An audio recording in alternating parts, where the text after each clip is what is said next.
Does anyone remember the Mother Goose book with the creepy extra verses? I'm looking at it right now. The book is titled The New Adventures of Mother Goose, Gentle Rhymes for Happy Times, written and published by Bruce Lansky in 1993. I was 13 when it first came out, but before I get into the filth that was somehow allowed to be published in this children's book, I think we need to talk about why this book was written in the first place. Have you ever noticed how creepy all the nursery rhymes actually are? Many of them have origins dating back to the 17th century and contain violence, child abuse, and other themes that are totally inappropriate for children. Take Ring Around the Rosy, for example. Ring around the rosy, pocket full of posies, ashes, ashes, we all fall down. When I heard this as a child around the age of 8, I thought, what's with the ashes part? I've always found it a little unsettling. But do you know its origin? Apparently, it dates back to the Great Plague of London in 1665. When someone came down with the bubonic plague, their first symptom was a rosy red, ring-shaped rash. People thought the plague was transmitted by bad smells, so people carried pockets full of fresh herbs, or posies. In the ashes line, it refers to the cremation of the bodies once the people died. Why again did it turn this into a nursery rhyme? There's also Mary, Mary, quite contrary. Mary, Mary, quite contrary, how does your garden grow? With silver bells, and cockle shells, and pretty maids all in a row. I never got this as a kid. Pretty maids in a row in the garden? How did they get there? It makes no sense. Until you learn the real meaning. The Mary in the rhyme? Mary Tudor, also known as Bloody Mary. She was the daughter of King Henry VIII, and as soon as she became queen, she tried to revert the kingdom to Catholicism. That's the contrary part. In doing so, she murdered many Protestants, growing her garden, or cemetery. The silver bells and cockle shells are said to be the thumbscrews and genital torture devices, respectively, which she used to torture those who refused her wishes. Gruesome stuff. Perfect for kids, eh? If you go down the rabbit hole, you'll realise that not only do many nursery rhymes have weird backstories, but many of them are actually inappropriate on their face. In Three Blind Mice, the mice get their tails cut off by the farmer's wife. In the Grimm brothers' version of Cinderella, the sisters cut off their toes and heels when they try on the slipper meant for their sister. Jack gets a skull fracture when he falls down the hill in Jack and Jill, and the old woman who lives in the shoe whips her kids and sends them to bed without any dinner. It's pretty unbelievable once you think about it. Anyway, as it turns out, lots of parents have had similar feelings over the years, and many don't read nursery rhymes to their kids at all. One of those people was Bruce Lansky, whose 1993 book included retellings of many classic nursery rhymes, but with the violence and other weird references removed. Here's his version of Georgie Porgy, which I'm copying straight from the book. Remember, the original had him kissing the girls and making them cry. If you're into the whole normalising sexual assault thing, Georgie might have been the first. Georgie Porgy, handsome guy, won't kiss the girls, and so they cry. It breaks their heart. He loves another. He's only 5. He loves his mother. Much better, I'd say. Next, his version of Jack and Jill tones down Jack's seemingly mortal injury quite a bit. Jack and Jill went down a hill in a fast toboggan. They hit a bump, which made a lump, in the middle of Jack's noggin. It's just a bump, Jack. Jill doesn't have to cry over your grave anymore. Swell! In Lansky's Mary, Mary, all reference to Bloody Mary has been removed. Mary, Mary, quite contrary, what does your garden grow? Spinach, broccoli, cauliflower? To which Mary answered, no. Do these versions whitewash history? Do they give children a false sense of security in a world that actually has a pretty violent past? Or do they protect children from images and themes they shouldn't be concerned about at such a young age? My mother believed the latter, which takes us to my experience with this book. My mother bought the book at a book signing at our local mall. My brother was only 3 at the time, and she thought the whimsical nature of Bruce's rhymes would be a much better way to introduce him to nursery rhymes. Bruce signed my mother's copy. To young William, the world is rosy, don't you know? Never forget this as you grow, and if you ever lack a friend, I'll be there quick, your pain to end. Forever, Bruce. She bought it on a Friday. I remember this because I had a sleepover planned for that night at my house, and 3 of my best friends were coming. I was super excited. That night, we were all down in my basement playing with action figures. I looked up and remember seeing my friend, Adam, sitting on a beanbag chair, the new adventures of Mother Goose opened in front of him. I was about to rag him for it, but before I could, he started laughing. I asked him what was so funny. He called us over to him, pointing at one of the nursery rhymes. Roses are red, violets are blue. Please flush the toilet after you're through, and when it's too late and the brown stain is spreading, I laughed my head off at the direction it's heading. We laughed our asses off, but we were all thinking the same thing. What in the world was something like that doing in a children's book? Not once to be prudish. We were 13 for Christ's sake. We kept reading.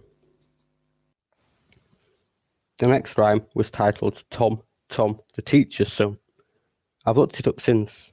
The original rhyme is Tom, Tom, the Piper's Son, which is about a boy stealing a pig.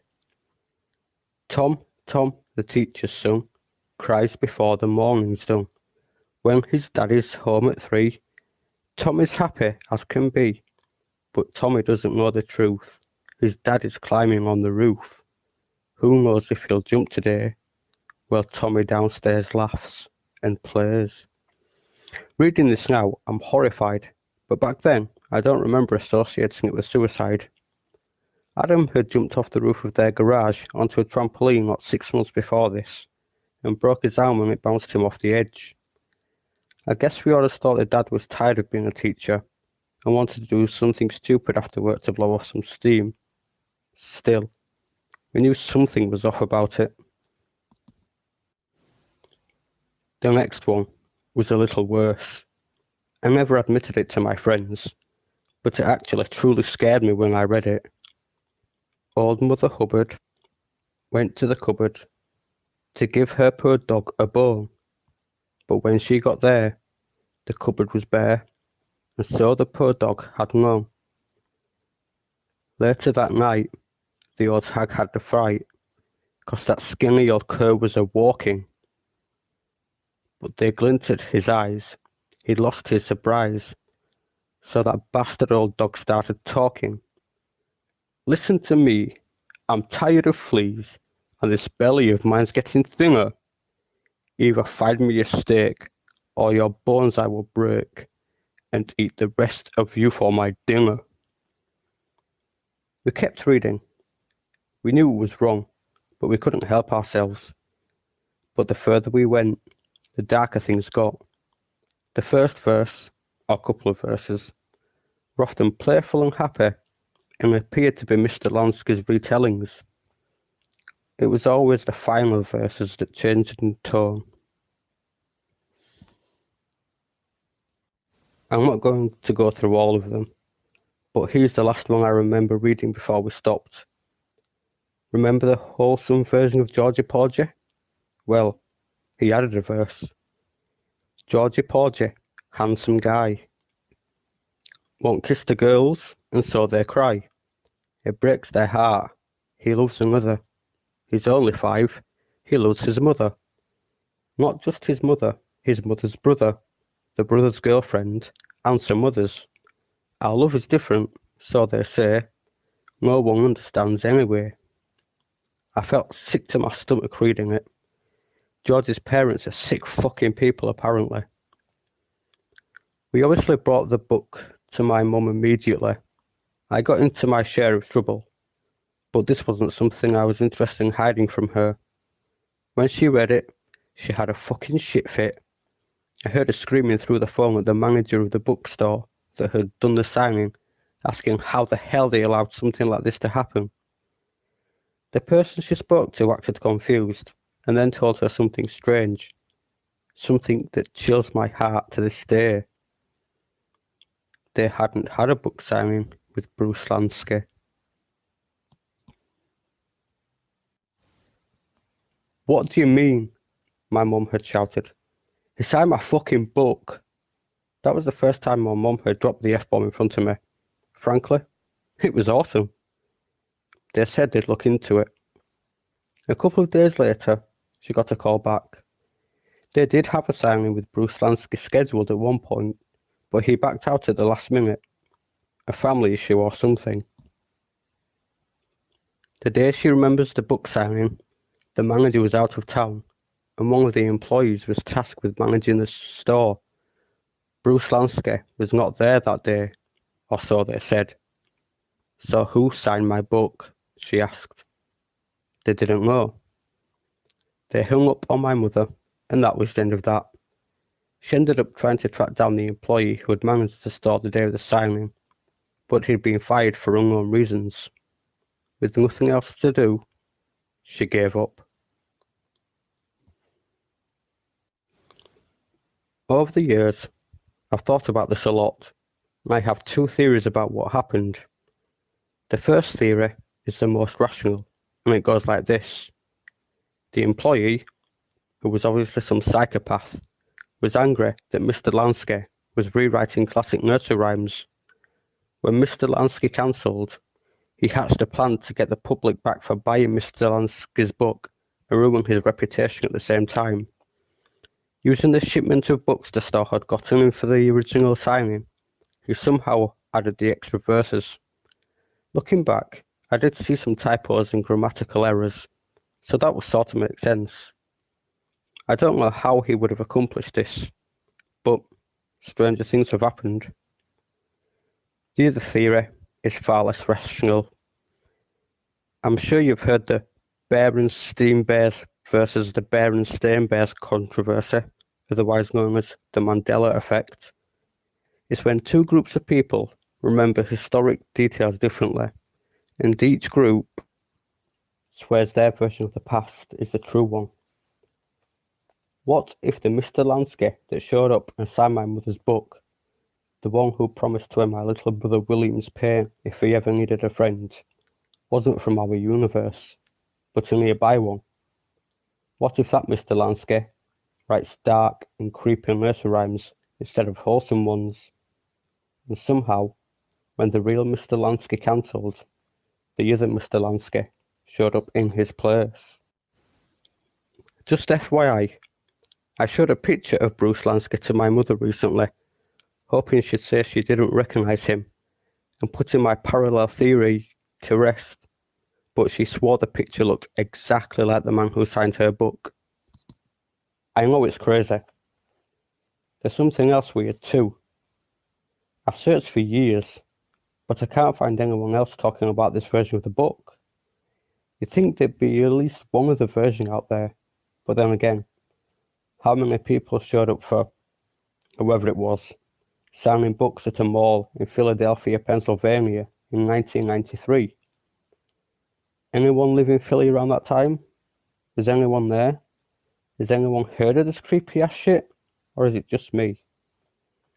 Is it possible there are two Mr. Lanskys out there? Or 5? Or 1,000,000? Frankly,